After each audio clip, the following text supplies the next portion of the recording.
यहाँ से स्टार्ट करेंगे। टेस्ट के यहाँ पर टेस्ट नंबर 5 चल रहा था, जो भी यहाँ पर हुआ है 7 तारीख को हुआ है। ठीक है, पिछला संडे को जो हुआ है वो पेपर है यहाँ पर ये, राइट। तो यहाँ पे 5वां नंबर पेपर इसका मैं पार्ट 1 आपको दिखा चुका था। पार्ट 1 मतलब यहाँ से 100 क्वेश्चन है, तो यहाँ पर 50 क्वेश्चन मैं आपको करा चुका था। ठीक है, तो स्टार्ट करते हैं क्वेश्चन 51 से देखेंगे यहाँ से, और देखते हैं क्वेश्चन को क्या है यहाँ से 51 क्वेश्चन। और इससे पहले मैं सुबह करा चुका हूँ आपको यूकेटी का जो टेस्ट नंबर 11 है। ठीक है, टेस्ट नंबर 11 वहाँ पर पॉलिटी के कुछ कुछ इंपॉर्टेंट टॉपिक हैं, वो मैंने आपको यहाँ से बताया। ठीक है, तो यहाँ पे देख सकते हो। उसके बाद नेक्स्ट टेस्ट 12 यहाँ भी लेके आने वाला हूँ मैं, वो भी देखोगे। तो आते हैं क्वेश्चन नंबर 51 में। 51 है, भारत में निवारक निरोध के संबंध में विचार करना है। स्वतंत्रता से पूर्व भारत में निवारक निरोध संबंधी कोई भी विधि अस्तित्व में नहीं थी। पहली बात स्टेटमेंट यहाँ से क्या होगा, ये गलत है।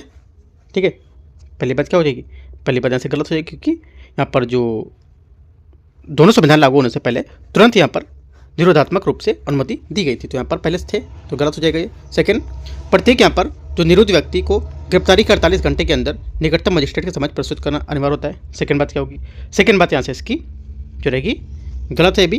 क्यों, क्योंकि यहाँ पर निवारक निरोधक के अंतर्गत किसी व्यक्ति को 3 माह से अधिक समय तक निश्चित नहीं रखा जा सकता जब तक कि उच्च न्यायालय के न्यायाधीश को परामर्श दाता यहाँ पर समिति के निरोध में पर्याप्त कारण न माना जाए। तो यहाँ से दोनों बातें गलत है। आंसर 51 का डी करेक्ट होगा। 52 है, सर्वोच्च न्यायालय के किस निर्णय में ये माना गया था कि इंटरनेट सेवाओं में अनिश्चितकालीन निलंबन असंवैधानिक तथा शटडाउन आदेशों की आवश्यकता और अनुपातिकता के अनुपातिकता है उनके परीक्षण को पूर्ण करना चाहिए। जो आंसर हो जाएगा 52 का करेक्ट आंसर यहाँ से ये बी, अनुराधा बसीन बनाम भारत संघवाद में यह बताया गया था, क्योंकि यहाँ पर यह मामला 4 अगस्त 2019 को जम्मू कश्मीर में लोक व्यवस्था सुरक्षा के लिए लगाए गए इंटरनेट और आवाजाही प्रतिबंधों पर संबंधित था उससे। ठीक है, तो यहाँ से बी करेक्ट आंसर होगा। क्वेश्चन 53 है, आवश्यक धार्मिक आचरण सिद्धांत के संबंध में विचार करना है।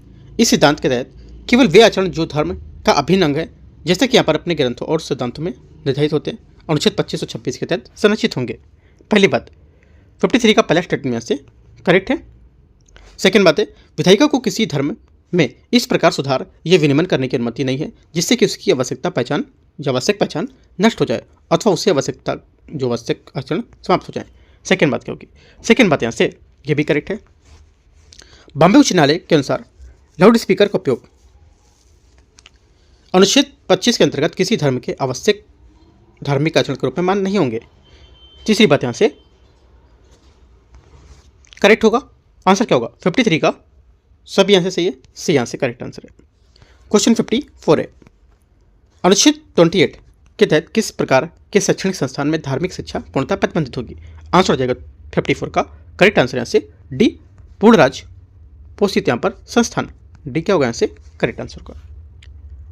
ठीक है, आगे क्वेश्चन देखते हैं। क्वेश्चन नंबर 55, बंदी प्रत्यक्षीकरण रीट के संबंध में विचार करना है।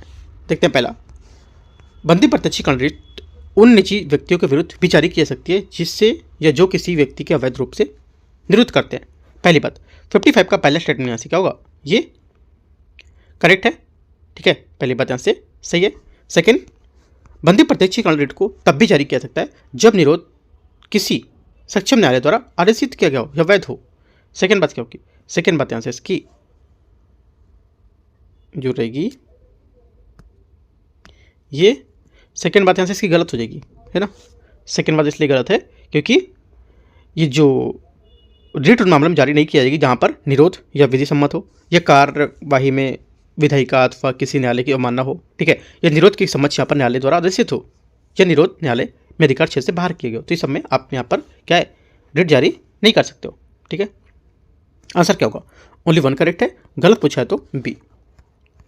56 नंबर है, निम्नलिखित कथनों पर विचार करने। किसी निजी व्यक्ति या इकाई के विरुद्ध संबंधित जो बल है इसके बिना विभागीय निर्देश या जब संबंधित कर्तव्य अनिवार्य न होकर विवेक पर आधारित हों, तो ये बोला कितने यहाँ पर हैं जो परिसंपत्ति या परिस्थितियों के आधार पर ये परमादेश जारी नहीं कर सकते। ठीक है, इतनी परिस्थिति के आधार पर परमादेश जारी नहीं कर सकते, वो आपको बताना है। टोटल यहाँ पर 6 दे रखी है। ठीक है, तो देखो जिसमें जारी नहीं कर सकते हैं आंसर हो जाएगा यहाँ से 56 का। एक तो किसी निजी व्यक्ति या निजी इकाई के विरुद्ध करेक्ट बात है। ठीक है, संविधिक बल और बिना विभागीय निर्देशों को, ये भी बात सही है। और जब संबंधित कर्तव्य अनिवार्य न होकर वैकल्पिक या विवेक हो, ये भी बात सही है। संविधागत दायित्व को लागू करने हेतु, ये भी बात सही है। ठीक है, भारत के राष्ट्रपति या किसी राज्यपाल के विरुद्ध, ये भी बात सही है। ये मैंने कल क्वेश्चन कराया था, उसमें आपको बताया था यूकेटी के पेपर में। ठीक है, और यहाँ पर और भी पेपर कोई था, उसके मैंने कराया हुआ था क्वेश्चन है। ठीक है, और देखभाल न्यायिक क्षमता और कार्यरत में लेकर उच्च न्यायालय के मुख्य न्यायाधीश को लेकर के, तो देखो सभी यहाँ पर इसके करेक्ट होंगे। सभी के विरुद्ध क्या परमादेश जारी नहीं कर सकते हो आप ये। ठीक है, आंसर 6।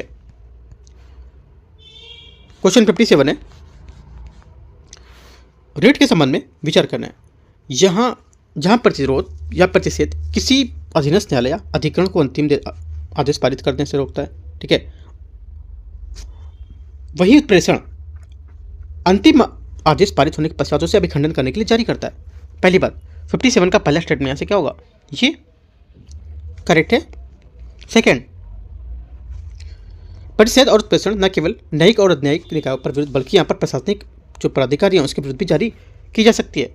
ये बात यहाँ से गलत होगी। ये भी मैंने बात आपको बताई थी पहले पेपर में। ठीक है, तो यहाँ से यूकेटी का जो पेपर था टेस्ट नंबर 10, वहाँ पे मैंने एक बात इनकी चर्चा की थी।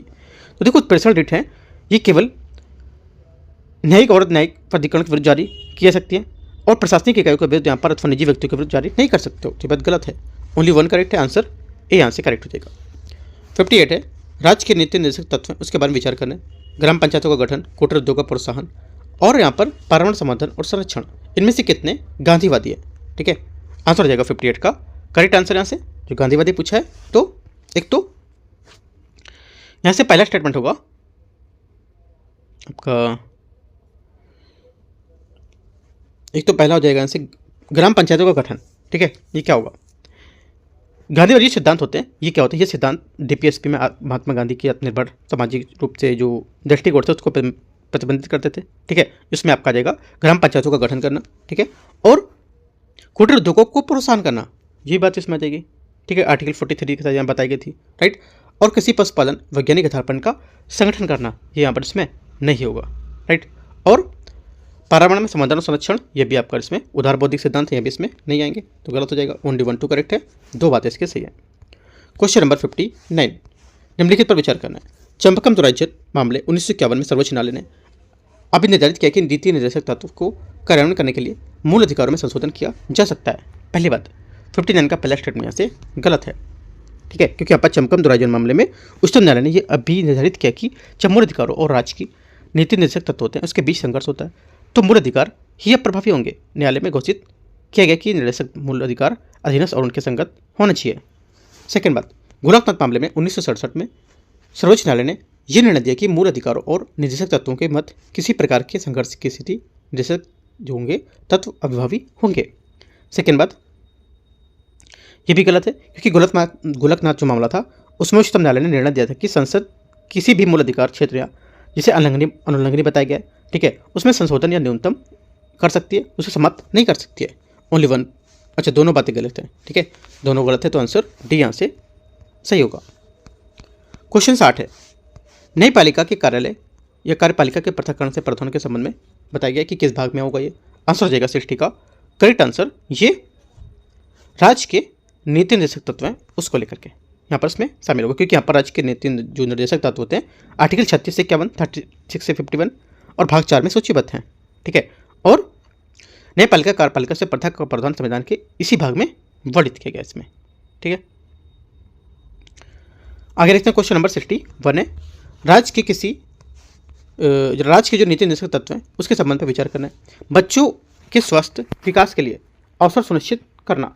ठीक है, पहला क्या होगा, 61 का पहला स्टेटमेंट यहाँ से इसका जो रहेगा ये क्या होगा, विचार करना है कि इसमें कौन सा बोला कि कौन सा मूल संविधान का हिस्सा नहीं थे।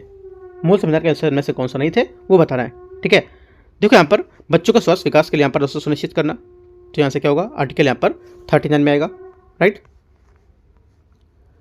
अगला न्याय संगत और मानविक जो स्थिति है उसको लेकर मातृत्व लाभ के लिए मातृत्व लाभ प्रदान करना। ठीक है, तो यहाँ से ये इसमें नहीं होना चाहिए।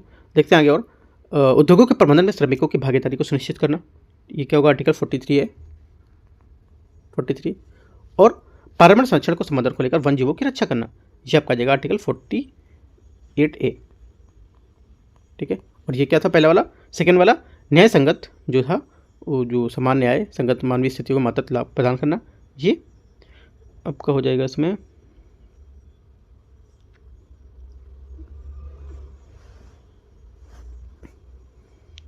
विकास के लिए अवसर सुनिश्चित करना, तो ये तो करेक्ट हो जाएगा 61 का। और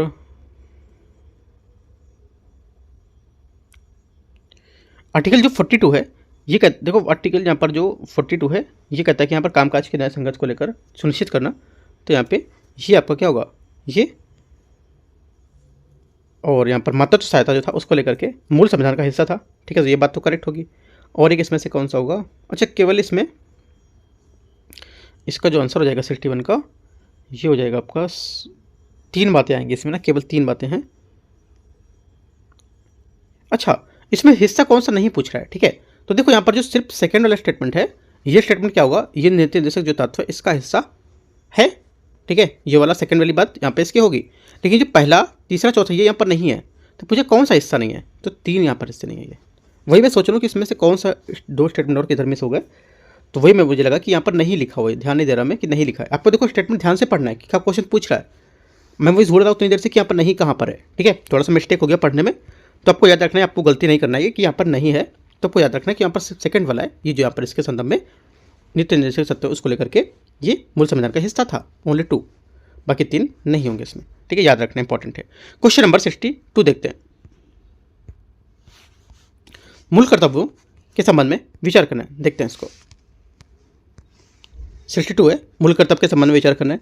ये किसी भी विधि की संवैधानिकता या वैधता का परीक्षण करने तथा उसका निर्धारण करने के लिए न्यायालय में मार्गदर्शन करते हैं। पहली बात 62 का पहला स्टेटमेंट यहाँ से क्या होगा, ये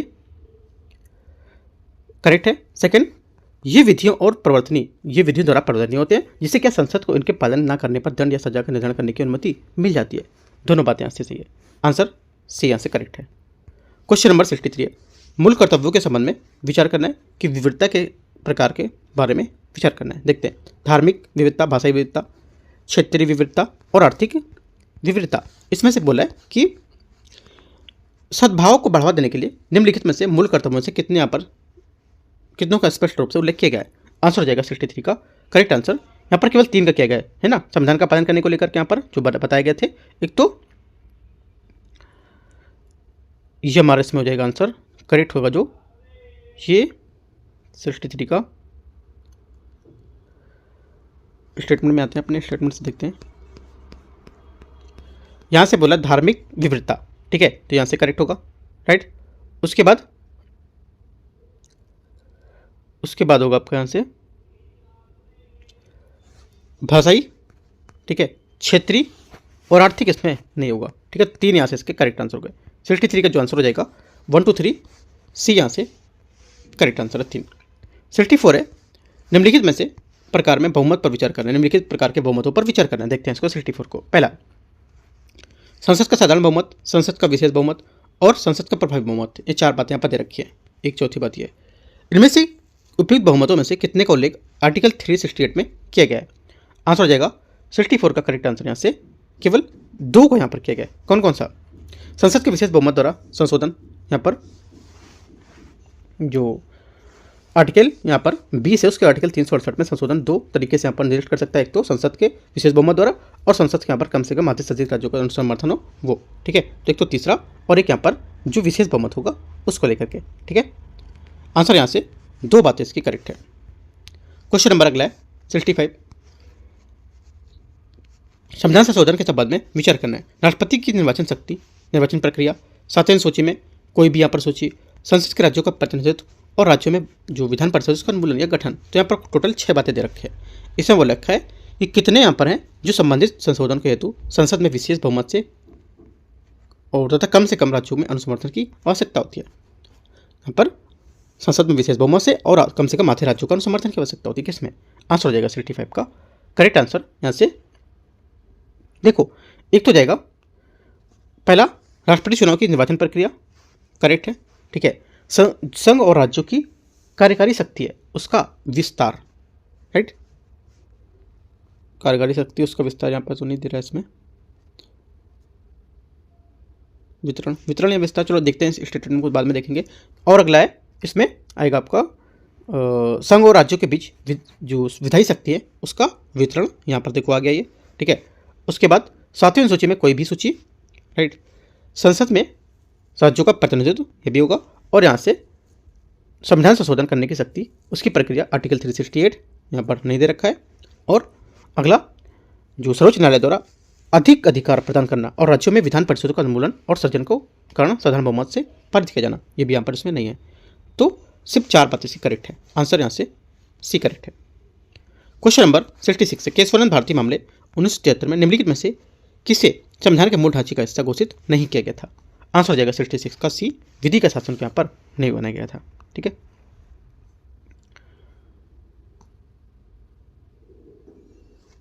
क्योंकि यहाँ पर जो इंदिरा नेहरू गांधी मामला था उसमें चुनाव मामले में ये जनाता था कि सर्वोच्च न्यायालय ने विधि के शासन को मान्यता दी थी, ना कि मनुष्य के जो शासन है उसको, अर्थात विधि के शासन और न्यायिक समीक्षा संविधान को मूल विशेषता माना गया था, ठीक है। तो ये बात गलत हो जाएगी कि यहाँ पर इसमें घोषित नहीं किया गया था केशवानंद भारती को लेकर के।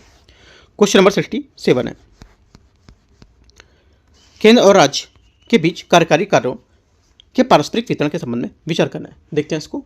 पहला, राष्ट्रपति किसी राज्य के राज्यपाल की सहमति से उस राज्य की सरकार को संघ के किसी भी कार्यकारी कार्य को यहाँ पर सौंप सकता है। पहली बात, 67 का पहला स्टेटमेंट यहाँ से क्या होगा? गलत है। सेकेंड, किसी राज्य के राज्यपाल केंद्र सरकार की सहमति से राज्य के किसी भी कार्यकारी कार्य को केंद्र सरकार को सौंप सकता है, ये बात सही है। ओनली 2 करेक्ट, आंसर बी यहाँ से सही होगा। क्वेश्चन नंबर 68 है, संघ और राज्य के उधार लेने की शक्ति के संबंध में विचार करना है। केंद्र सरकार केवल राजकोषीय उत्तरदायित्व और उधार जो विनिमय अधिनियम 2010 है उसके द्वारा निर्धारित सीमाओं के तहत यहाँ पर भारत या विदेश से उधार ले सकता है। पहली बात, 68 का पहला स्टेटमेंट यहाँ से गलत हो जाएगा, ठीक है। क्योंकि यहाँ पर केंद्र सरकार भारत की संचित निधि की सुरक्षा पर भारत के भीतर या विदेश उधार ले सकती है और गारंटी जारी कर सकती है, लेकिन दोनों ही कार्य संसद की निर्धारित सीमाओं के भीतर होने चाहिए। सेकेंड बात है, राज्य सरकार केवल संसद द्वारा निर्धारित उधार सीमाओं के तहत यहाँ पर राज्य की संचित निधि से प्रतिभूत भारत पर उधार ले सकती है। सेकेंड बात यहाँ से गलत है, क्योंकि इसी प्रकार राज्य सरकार भी संचित निधि की सुरक्षा पर केवल भारत के भीतर ही उधार ले सकती है, विदेश में नहीं, अथवा राज्य विधानमंडल द्वारा निर्धारित सीमाओं पर गारंटी जारी कर सकती है। तो ये बात गलत हो जाएगी, दोनों गलत है। आंसर यहाँ से 68 का डी। 69 है, 182 निर्वाचित सदस्यों और 1971 की 26,697 475 है ना, मतलब पूरा दे रखा है 26,697 475 की जनसंख्या वाली राज्य विधानसभा में प्रत्येक सदस्य के मत का मूल्य क्या होगा? इसका जो मत का मूल्य होगा 69 का करेक्ट आंसर हो जाएगा यहाँ से बी, 147 147। कैसे निकालते हैं? देखो, एक विधायक एमएलए का वोट वैल्यू होता है इक्वल राज्य की जनसंख्या अपॉन निर्वाचित विधायकों की संख्या इंटू 1000, ठीक है। तो निकालेंगे उसके हिसाब से आपका अप्रॉक्स में 147 करेक्ट आंसर आएगा। 70 नंबर है, 70 नंबर क्वेश्चन, राष्ट्रपति एक वीटो की शक्ति के संबंध में विचार करना है। निजी सदस्य के विधेयक के मामले में राष्ट्रपति द्वारा आमतौर पर अत्यंतिक वीटो का प्रयोग किया जाता है। पहली बात, 70 का पहला स्टेटमेंट यहाँ से करेक्ट है। राष्ट्रपति द्वारा निलंबनकारी वीटो का प्रयोग सभी साधारण विधेयकों के साथ साथ धन विधेयकों पर भी कर सकते हैं।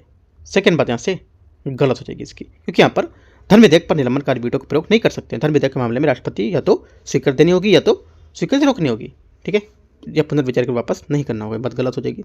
ओनली 1 करेक्ट है, ए यहाँ से आंसर है। 71 है, निम्नलिखित पर विचार करना है। देखते हैं इसको। शक्ति और इसके विवरण बोल रखा है। क्षमादान, क्षमादान क्या होगा?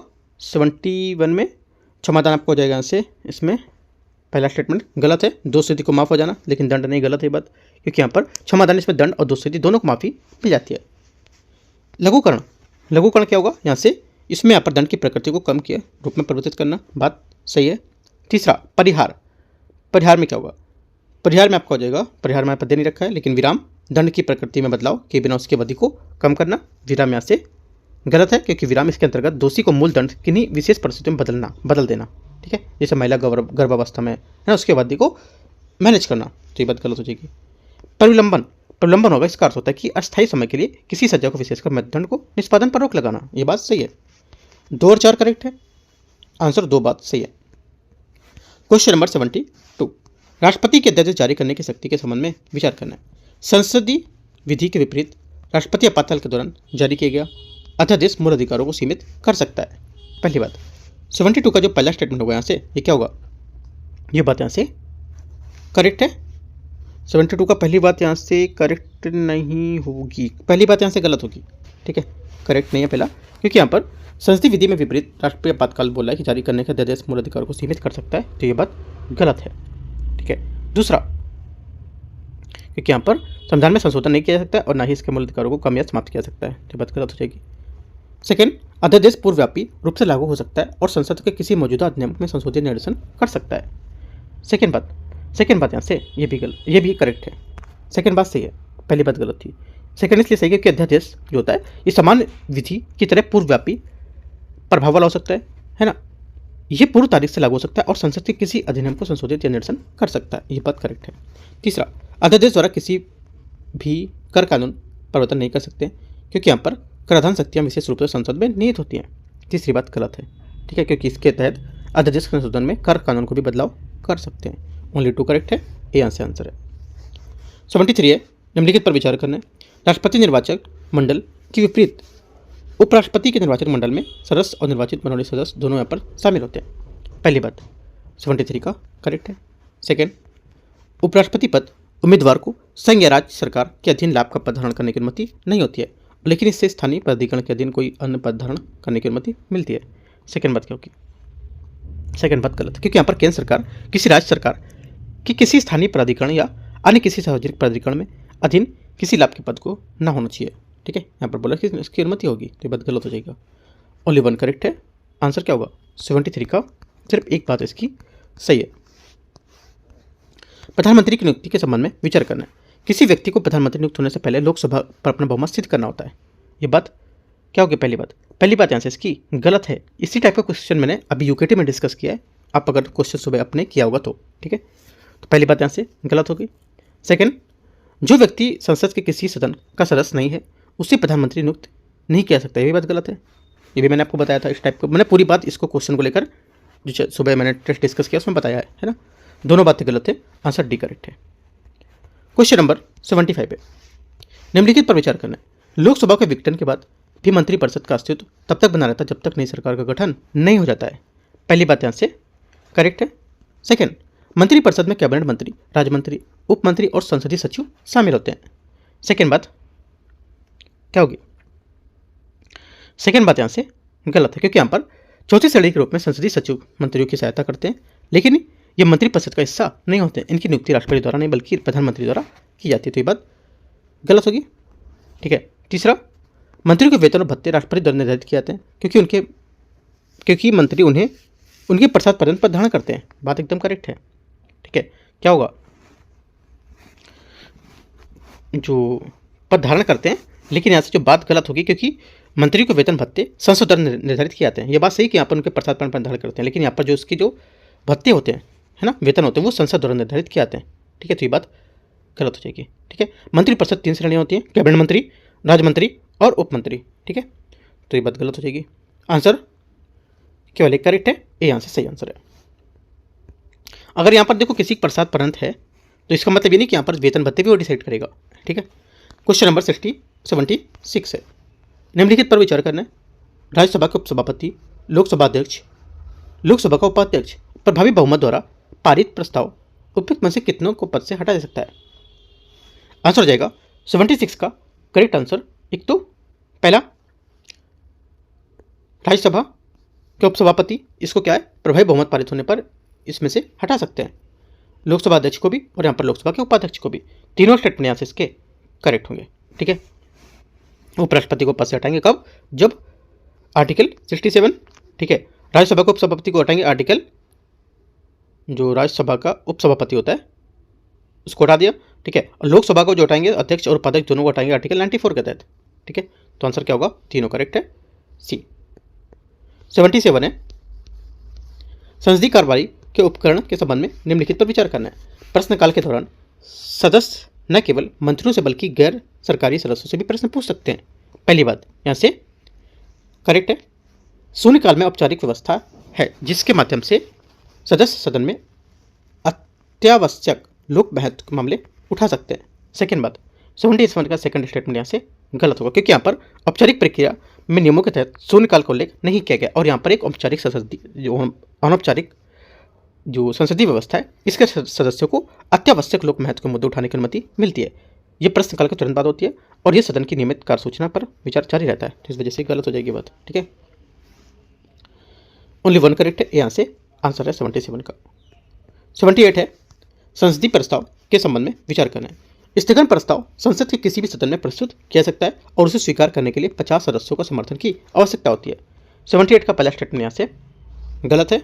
ठीक है, पहली बात गलत हो जाएगी क्योंकि यहाँ पर इसमें सदन की समान कार्यप्रणाली में बाधा डालती है, जिससे यहाँ पर असाधारण उपाय बनाता है। इसमें यहाँ पर सरकार की निंदा का एक अंतर्निहित तत्व शामिल होता है, इसी कारण राज्यसभा में इसका प्रयोग नहीं कर सकते हैं। ठीक है, तो ये बात इसकी गलत हो जाएगी। सेकेंड बात है स्थगन प्रस्ताव पर चर्चा कम से कम 2 घंटे 30 मिनट तक चलनी चाहिए। विश्वास प्रस्ताव आमतौर पर विपक्षी दलों द्वारा लाया जाता है, जिसे सरकार को लोकसभा में बहुमत सिद्ध करना होता है।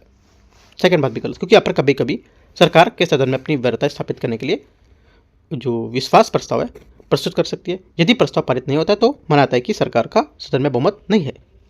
दोनों बातें इसकी गलत है। आंसर यहाँ से 78 का दोनों गलत है।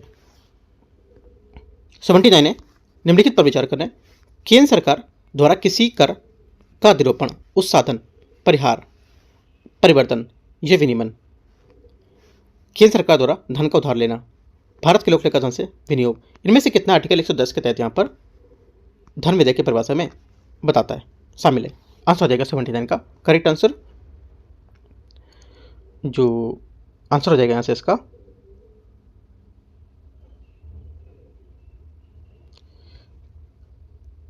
करेक्ट आंसर होगा 79 का यहाँ से। एक तो यहाँ पर अधिरोपण, ठीक है, किसी कर का अधिरोपण, उत्साधन, राइट, अधिरोपण, उत्साधन और परिवर्तन या विनिमय। तो यहाँ से जो आंसर हो जाएगा केंद्र सरकार द्वारा लिए गए धन का विनिमय, इसमें भारत की संचित निधि, आकस्मिक निधि, ये हो जाएगा, राइट। और केंद्र सरकार द्वारा लिए धन का विनिमय, ये भी बात सही है। और अगला हो जाएगा आपका यहाँ से केंद्र सरकार द्वारा किसी कर का अधिरोपण, उत्साधन, ये भी बात इसका करेक्ट है। 3 बातें यहाँ से इसके सही। भारत में लोक लेखा धन का विनियोग, ये बात इसकी गलत होगी। ठीक है, तो आंसर क्या होगा 1 2 3, 3 बातें यहाँ से सही होंगे इसके। क्वेश्चन नंबर 79 हो गया। 80 नंबर, भारत में वित्त विधेयक के संबंध में विचार करना है। धन विधेयक की तरह ही वित्त विधेयक जो है ये सेकंड को यहाँ पर केवल लोकसभा में ही प्रस्तुत किया सकता है, राज्यसभा में नहीं। पहली बात यहाँ से इसकी गलत है। ठीक है, पहली बात यहाँ से गलत हो जाएगी क्योंकि यहाँ पर दोनों लोकसभा में प्रस्तुत कर सकते हैं और ये बात गलत हो गई, पहली बात। ठीक है, सेकंड है वित्त विधेयक संसद में किसी भी सदन में तब तक पारित नहीं किया सकता जब तक राष्ट्रपति ऐसा करने की अनुशंसा ना करेगा, ये भी गलत है। ठीक है, दोनों बातें यहाँ से इसकी गलत है। आंसर क्या होगा 80 का करेक्ट आंसर। यहाँ से दोनों स्टेटमेंट गलत है क्योंकि यहाँ पर इस विधेयक में एक समान प्रमुख विशेषता है कि संसद किसी भी सदन द्वारा इसे तब तक पारित नहीं किया सकता जब तक राष्ट्रपति सदन में ऐसा करने की अनुशंसा ना दे दे। तो ये बात गलत हो गई, पहली वाली। सेकंड वाली भी यहाँ से गलत है, दोनों बातें गलत है। आंसर यहाँ से 80 नंबर का दोनों गलत होगा। क्वेश्चन नंबर 81 नंबर है निम्नलिखित पर विचार करना है। अनुदान के प्रकार और विवरण। अनुपूरक अनुदान, अनुपूरक अनुदान क्या होता है? ये यहाँ से ये इसकी मांग तब तक की जाती है जब वित्तीय वर्ष के दौरान बजट में किसी सेवा के लिए अधिकृत राशि प्राप्त होती है, सही बात है। अतिरिक्त अनुदान क्या होता है? अतिरिक्त अनुदान होता है जब ये तब प्रदान किया था जब उस वर्ष हेतु बजट में किसी नई सेवा संबंध में परिव्यय या परिकल्पित न किया जाए, ठीक है, और उसे चालू वित्तीय वर्ष के दौरान अतिरिक्त व्यय की आवश्यकता उत्पन्न हो गई हो। ठीक है, तो ये बात गलत लिखी हुई है, सही बात आप लिख लो। तीसरा प्रत्यानुदान। प्रत्यानुदान जो है ये बात, ये अनुदान तब तक किया जाता है जब तक मांग किसी तत्कालिक अनिश्चित बजट में विस्तृत अनुदान जो अनुमान है प्रस्तुत न किया गया हो, ये बात सही है। ठीक है, अगला चौथा यहाँ से सांकेतिक अनुदान क्या होता है? सांकेतिक अनुदान होता है इसकी मांग तब तक की जाती है जब तक धन पुनर्वियोग द्वारा उपलब्ध कराया जा सकता है और इसमें कोई अतिरिक्त व्यय शामिल नहीं होता है। आंसर क्या हुआ? 3 बातें यहाँ से इसकी सही थी 81 की, सी यहाँ से करेक्ट आंसर है। 82 नंबर है, हाँ 82 नंबर है। 82 नंबर, संसद में मान्यता प्राप्त दलों के समूह के नेता के बारे में मुख्य सचेतक जो सुविधाएं होती है पर सुविधाएं अधिनियम 1998 के तहत राज्यसभा में मान्यता प्राप्त से तात्पर्य उस समूह में से हैं जिससे 15 से 24 सदस्य शामिल हों। ठीक है, ये यहाँ से इसका करेक्ट आंसर होगा। क्वेश्चन 93 है, निम्नलिखित तथ्यों पर विचार करना है। लोकसभा की नियमन समिति होती है, उसमें 15 सदस्य होते हैं तथा लोकसभा के अध्यक्ष इसका पदेन अध्यक्ष होता है। पहली बात यहाँ से 83 का जो रहेगा ये बात क्या है, करेक्ट हो जाएगी, सही है। सेकंड बात, राज्यसभा में नियमन समिति नहीं होती है, ये बात गलत, क्योंकि राज्यसभा में इसके 16 सदस्य होते हैं और सभापति इसका पदेन अध्यक्ष होता है, ये बात गलत हो गई। ओनली वन करेक्ट है, 83 का आंसर ए। 84, लोक लेखा समिति के संबंध में विचार करना है। ये नियंत्रक महालेखा परीक्षक के लेखा परीक्षण वाले स्वायत्त और अर्ध स्वायत्त निकायों की लेखा की जांच करती है। पहली बात, 84 का पहला स्टेटमेंट यहाँ से क्या होगा, करेक्ट होगा। ठीक है, सेकंड बात है, इसके द्वारा न केवल तकनीकी निमित्ताओं के लिए बल्कि मितव्ययिता और उपयुक्तता के लिए भी सार्वजनिक व्यय का मूल्यांकन किया जाता है। सेकंड बात भी सही है। तीसरा, इसके पास सरकारी विभागों द्वारा किए जाने वाले व्यय को अस्वीकृत करने या रोक लगाने की शक्ति होती है, यह बात गलत है, क्योंकि विभागों में खर्च पर रोक की शक्ति निहित नहीं होती है, यह बात गलत हो जाएगी। ओनली 2 करेक्ट है, 2 बात सही है। 85 है, निम्नलिखित तथ्यों पर विचार करना है।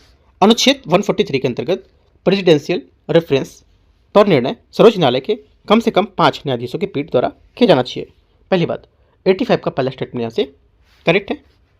सर्वोच्च न्यायालय के न्यायाधीशों के आचरण पर किसी भी परिस्थिति में संसद या राज्य विधानमंडल में चर्चा नहीं की जा सकती है। सेकंड बात क्या होगी, सेकंड बात स्टेटमेंट यहाँ से इसका गलत होगा, क्योंकि यहाँ पर संविधान के तहत संसद या अन्य राज्य विधानसभाओं में सर्वोच्च न्यायालय के न्यायाधीशों के कर्तव्य निर्वहन संबंधित आचरण पर किसी भी प्रकार की चर्चा पर रोक लगाई जा सकती है। ठीक है, और सिवाय इसके कि यहाँ पर जब संसद में किसी के खिलाफ महाभियोग प्रस्ताव पर विचाराधीन हो, तो ये बात गलत होगा। ओनली पहली बात यहाँ से करेक्ट है, आंसर ए। 86 नंबर है, संसदीय विशेषाधिकार के संबंध में विचार करना है। संसद द्वारा विशेष महत्व के विषय पर चर्चा हेतु गुप्त बैठकें की जा सकती हैं। पहली बात, 86 का पहला स्टेटमेंट करेक्ट है। सेकंड, विशेषाधिकार हनन से सदस्य जो सदन होता है उसकी अवमानना के लिए संसद अपने सदस्यों को दंडित कर सकती है, लेकिन बाहरी लोगों को नहीं, ये बात गलत है, क्योंकि यहाँ पर संसद के साथ साथ जो सदस्य होते हैं इसके, उसके साथ साथ बाहरी लोगों को भी यहाँ पर इसके विशेषाधिकार का हनन करने पर दंडित या चेतावनी या कारावास की सजा दे सकते हैं, तो गलत हो जाएगा। ओनली 1 करेक्ट है, ए यहाँ से आंसर है। 87 नंबर है, लोकसभा में 5 वर्ष के कार्यकाल की गणना किस तिथि से की जाती है। आंसर हो जाएगा 87 का करेक्ट आंसर डी, निर्वाचन की पहली बैठक होना। ठीक है, लोकसभा का कार्यकाल उसकी पहली बैठक की नियत तिथि से 5 वर्ष तक यहाँ पर कार्यकाल होता है, जब तक कि उसका इस पर पहले विघटन न कर दिया जाए। क्वेश्चन 88 है, निम्नलिखित पर विचार करना है। सर्वोच्च न्यायालय के न्यायाधीश और कर्मचारियों के वेतन और भत्ते भारत की संचित निधि पर भारित होते हैं, न कि इसके प्रशासनिक व्यय पर। पहली बात, 88 का पहला स्टेटमेंट यहाँ से गलत है। पहली बात क्या होगी, गलत है, क्योंकि यहाँ पर संचित निधि से व्यय सर्वोच्च न्यायालय के न्यायाधीशों के वेतन और कार्यकालीन जो व्यय है उसमें पेंशन, वेतन, भत्ते और अन्य प्रशासनिक खर्च संचित निधि पर भारित होते हैं, अतः संसद द्वारा इन पर मतदान नहीं किया सकता है। ठीक है, बात गलत हो जाएगी। सेकंड, भारत के मुख्य न्यायाधीश द्वारा सर्वोच्च न्यायालय के अधिकारियों और कर्मचारियों की नियुक्ति की जा सकती है। सेकंड बात यहाँ से करेक्ट है। ओनली 2 करेक्ट है, बी यहाँ से आंसर 88 का है। 89, अनुच्छेद 136 के तहत विशेष अनुमति द्वारा अपील के संबंध में विचार करना है। देखते हैं। पहला, सर्वोच्च न्यायालय ने केवल संवैधानिक विधि से संबंधित महत्वपूर्ण प्रश्न जुड़े मामले में ही अपील की विशेष अनुमति दे सकता है। पहली बात यहाँ से गलत है, क्योंकि यहाँ पर व्यापकता इसकी होती है कि जो किसी भी मामले में संबंधित हो सकता है, संवैधानिक, दीवानी, आपराधिक या आयकर, श्रम, राजस्व, पेशेवर, है ना, तो यहाँ से कुछ विशेष अनुमति ऐसा कुछ नहीं है इसमें, तो गलत हो जाएगा। ठीक है, दूसरा, सैन्य न्यायालयों सहित यहाँ पर किसी भी न्यायालय या अधिकरण के निर्णय के विरुद्ध अपील की विशेष अनुमति दी जा सकती है। सेकंड बात यहाँ से गलत होगी, क्योंकि यहाँ पर किसी भी न्यायालय या अधिकरण के विरुद्ध इसे किसी भी न्यायालय या अधिकरण के निर्णय के विरुद्ध दिया जा सकता है, लेकिन उच्च न्यायालय के खिलाफ आवश्यक नहीं है, वो सैन्य न्यायालय को छोड़कर। ठीक है, आंसर क्या होगा, 89 का दोनों गलत है, डी। 90 नंबर है, निम्नलिखित पर विचार करना है। बंधुआ मजदूरी संबंधित मुद्दे, पारिवारिक पेंशन, पुलिस एफआईआर दर्ज करने से मना करना, मकान मालिक के किराएदारों से संबंधित मामले, इनमें से कितने जनहित याचिका पीआईएल के दायरे में आते हैं, स्वीकार दायरे में आते हैं। आंसर हो जाएगा 90 का करेक्ट आंसर। कौन कौन सा, एक तो देखो बंधुआ मजदूरी के मामले, ठीक है, और उपेक्षित बच्चे, राइट, ये यहाँ से इसमें आएंगे। और देखो यहाँ पर सर्वोच्च न्यायालय ने यह स्पष्ट किया था कि कौन कौन से जनहित याचिका में स्वीकार नहीं किया जाएंगे, जैसे कि मकान मालिक किराएदार पर विवाद होगा तो यहाँ पर इसमें नहीं आएगा, ठीक है, और चिकित्सा अथवा शैक्षणिक संस्थान अगर होगा तो भी इसमें नहीं आएगा इसके दायरे में, और सेवा संबंधी मामले में तो भी यहाँ पर इसमें नहीं आएगा, ठीक है। तो यहाँ पर सिर्फ आ सकता है कौन कौन सा इसमें आ सकता है, एक तो पहला और एक दूसरा, ठीक है, और एक आ सकता है यहाँ पर आपका ये पारिवारिक पेंशन, इसमें नहीं आएगा ये, है ना, क्योंकि जो पारिवारिक पेंशन होता है ये आपका किस में आ जाएगा, ये सेवा संबंधी मामले या पेंशन ग्रेजुटी या उससे संबंधित मामले होते हैं, ये सब इसमें नहीं शामिल होंगे, तो ये गलत हो जाएगी। तो सिर्फ जो बात होगी यहाँ से दो बातें सी करेक्ट हैं, पहला और दूसरा, ठीक है। आंसर क्या होगा, आंसर हो जाएगा यहाँ से इसका पूछा है दायरे में आते हैं, तो करेक्ट आंसर हो जाएगा 90 का, दो इसके दायरे में सिर्फ आते हैं, एक और तो, है ना, ये दोनों, ये सब नहीं आएंगे, राइट, तो बी यहाँ से करेक्ट आंसर है। क्वेश्चन 91 है, निम्नलिखित कथनों पर विचार करना है, भारत के मुख्य न्यायाधीश द्वारा राष्ट्रपति से परामर्श के बाद किसी उच्च न्यायालय के न्यायाधीशों का स्थानांतरण किया जा सकता है। पहला 91 का पहला स्टेटमेंट यहाँ से क्या होगा, ये गलत है, ठीक है, क्योंकि यहाँ पर न्यायाधीशों का स्थानांतरण राष्ट्रपति के, भारत जो राष्ट्रपति होता है भारत के मुख्य न्यायाधीश से परामर्श के बाद किसी न्यायाधीश को एक उच्च न्यायालय से दूसरे उच्च न्यायालय में स्थानांतरित कर सकता है। ऐसे स्थानांतरण पर न्यायाधीश अपने वेतन और अतिरिक्त संसद के जो निर्धारित प्रतिपूरक उसका भत्ता का हकदार होगा। पहली बात गलत हो जाएगी।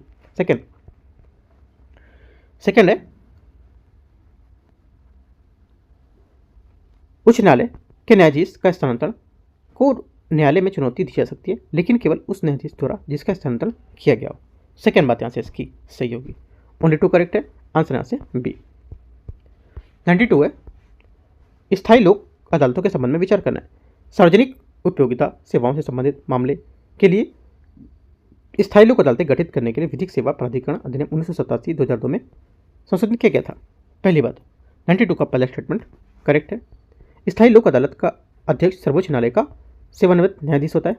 सेकेंड बात क्या होगी, सेकेंड बात यहाँ से जो 92 का है ये गलत है, क्योंकि यहाँ पर इसमें एक लोक अदालत में एक अध्यक्ष होता है जो जिला न्यायालय के अतिरिक्त जिला न्यायाधीश रह चुका हो या जिला न्यायाधीश के उच्चतर न्यायिक पद पर आसीन रहा हो, ठीक है, तो ये बात गलत हो जाएगी। तीसरा, स्थायी लोक अदालत का सभी आपराधिक मामलों पर क्षेत्राधिकार होता है, जिससे यहाँ पर अपराध शामिल हो उसे समन्वय नहीं होते हैं।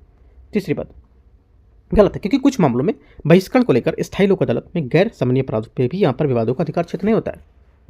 ओनली 1 करेक्ट है, आंसर एक यहाँ से सही होगा। 93 नंबर क्वेश्चन है, ग्राम न्यायालयों के संबंध में विचार करना है। देखते हैं इसको।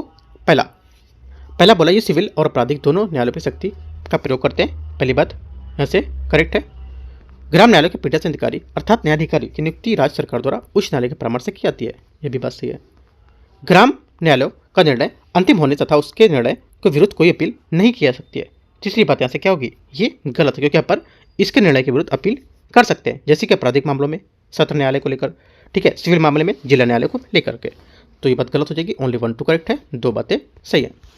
94 है, निम्नलिखित पर विचार करने, किसी उच्च न्यायालय के प्रमुख या मुख्य न्यायाधीश विधिवत अर्हता प्राप्त व्यक्तियों को 2 वर्ष के अनधिक स्थायी या स्थायी अवधि के लिए अतिरिक्त न्यायाधीश के रूप में नियुक्त कर सकते हैं। पहली बात 94 का पहला स्टेटमेंट यहाँ से गलत होगा, क्योंकि यहाँ पर राष्ट्रपति निम्नलिखित मामलों में विधिवत योग्य जो व्यक्ति होता है उसको उच्च न्यायालय के अतिरिक्त न्यायाधीश के रूप में 2 वर्ष से अधिक अवधि के लिए नियुक्त कर सकता है, उच्च न्यायालय के कार्यभार में अस्थायी वृद्धि को लेकर अथवा शेष राशि का जो संचय होगा उस पर के लेकर के, ठीक है, पहली बात गलत है।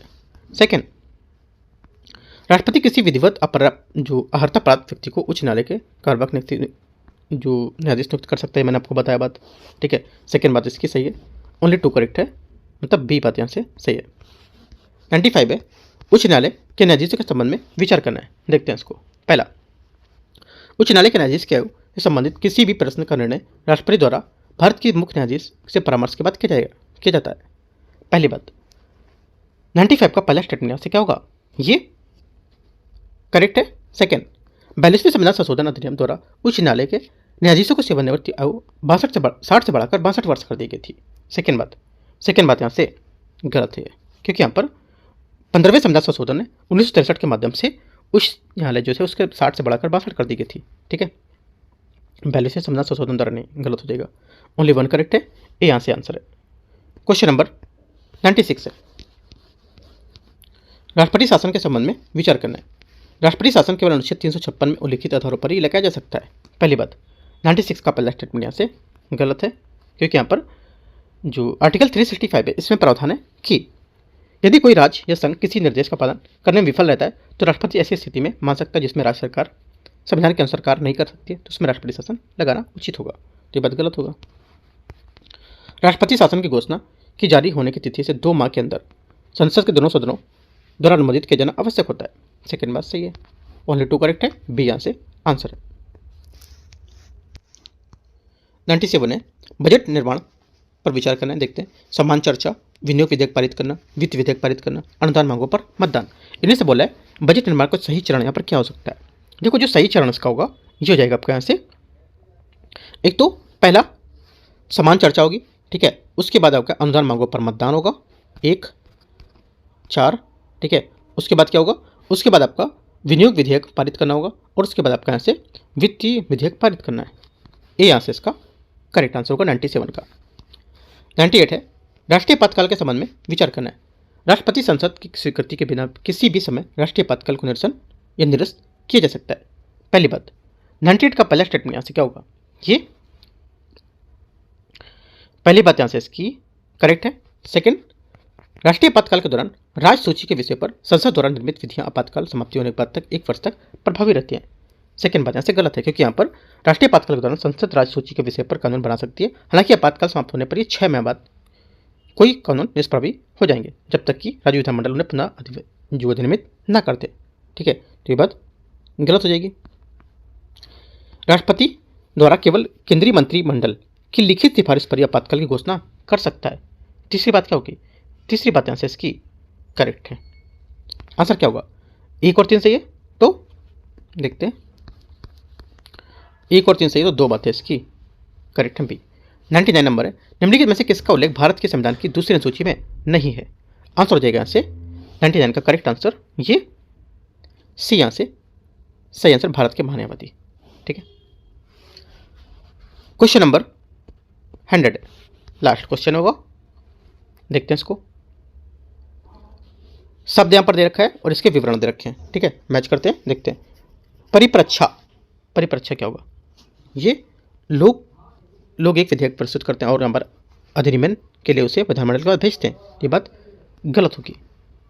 ठीक है, क्योंकि अभी जो परिप्रेक्षा होती है एक प्रक्रिया होती है जिसमें किसी प्रस्तावित कानून को सीधे मतदान के लिए लोगों को प्रस्तुत करना जाता है या प्रस्तुत किया जाता है, तो ये बात गलत हो जाएगी। पहल क्या होता है, देखो पहल होता है एक ऐसी विधि जो नागरिक को कानून प्रस्तावित करने के लिए उसी विचारार्थ विधानमंडल के पास समक्ष प्रस्तुत करने की अनुमति देती है।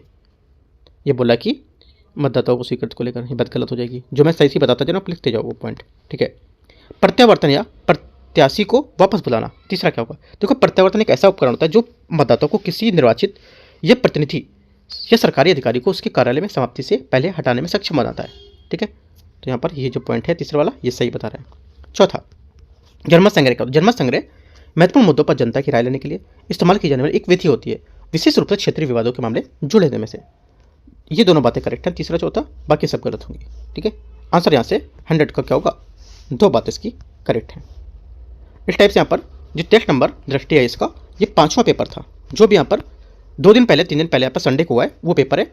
तो यहाँ से आप इसके क्वेश्चन सब देख सकते हो, 100 क्वेश्चन इससे मैंने कवर करा दिया। ठीक है, अगला पेपर अब होगा यहाँ से 7 से 14 14 तारीख को होगा, 14 डेट को यहाँ पे अगला पेपर होगा, वो हम लोग यहाँ से करेंगे टेस्ट नंबर 6। और उससे पहले जितने भी पेपर हैं, जैसे मेंटरशिप टेस्ट मैं करा रहा हूँ, ठीक है, यूकेटी का पेपर चल रहा है, विजन का मैंने पेपर कराया, ठीक है, और फोरम के पेपर, तो ये सब आप कंटिन्यू यहाँ से सीरीज बना के अपना पूरा करते रहो, सेट बना के। ठीक है, आप एक पूरा A4 पेपर के सीट बना के रख सकते हो और उनकी कुछ इंपॉर्टेंट पॉइंट्स आप नोट करते रहो, बाद में आप इनको पेपर टाइम पे रिवीजन करोगे, काफ़ी अच्छा रहेगा। बाकी कोई डाउट रहेगा टेलीग्राम पे आप जुड़ के पूछ सकते हो। ठीक है, एंड करते हैं, all the best, thank you.